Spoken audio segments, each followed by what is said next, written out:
to start a business? That is today's Paano ba to issue, and the person I decided to invite is the perfect one to give advice because he also makes this possible for so many other people getting into business. I would like you to meet Dulay, founder and CEO of the Spark Project. Tada! Hi, Bianca.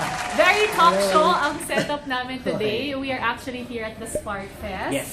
For everyone who is not yet familiar with Spark Project, tell us a bit about what you do and how you help budding businessmen.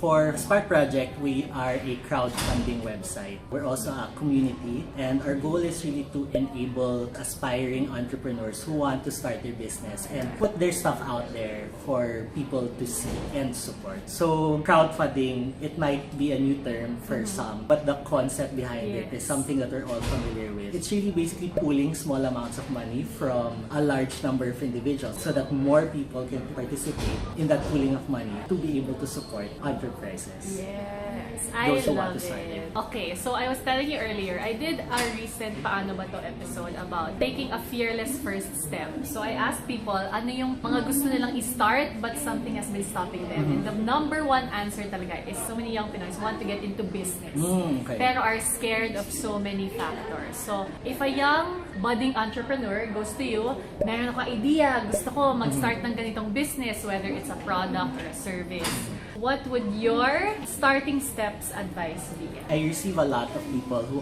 want to get into business and start something of their own. Usually what I ask them is, what problem or pain point are you trying to solve through what you want to start? Because an entrepreneurial idea starts from there. A good business idea gets to solve a very painful problem, and that's why people would subscribe to it or buy the product because it solves a specific need that needs answering. In the case of Spark, can you give, for example, pain point and then kung ano yung produkto? We have one called Gouache wax canvas bags. One of the co-founders, Dulay, a photography enthusiast.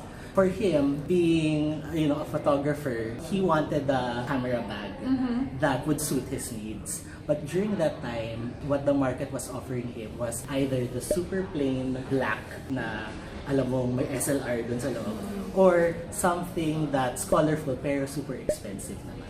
So, since it was a problem for him, he wanted to be unnoticeable and also stylish. So, he created a bag of his own, which is now Gouache. They have a stall in the mall near us. Spark pala yun. Yes. I love it. Okay, so that's just what touch means by kumbaga meron kang need na sinasolve dun sa business idea. And if I may add, usually that need, it's a personal need that you need solving. And then you realize that a lot of people actually share the same need. So you solve a need.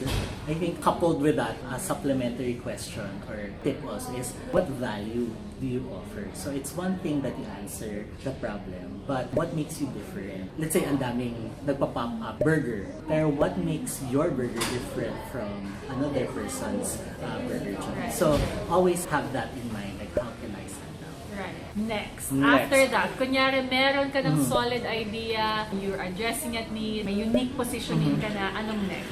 Next would be action na, doing something about it. So that would either be creating a prototype of your product or service. So in the case of Gouache, they went to Marikina, created a prototype of the camera bag that they wanted. Right. Or let's say if you have a service, try piloting that service to maybe your friends or your close network. And that's where you start getting feedback, paunti-unti. And with that, you can maybe tweak it a bit to suit the needs better. And then when you feel more comfortable, then you launch it to a bigger audience. Ganun pala yun. I'm not business-minded at all, so super first time ko maririnig tong mga advice Actually, na to. I didn't grow up in an entrepreneurial family.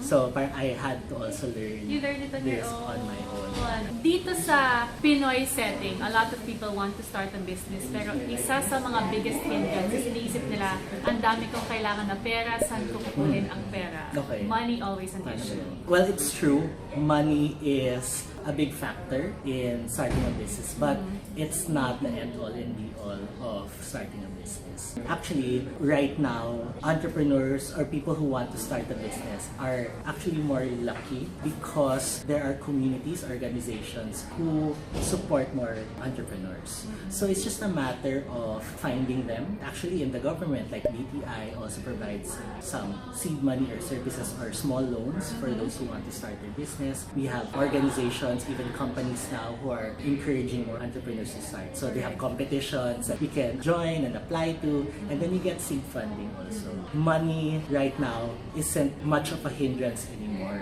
for you to get started.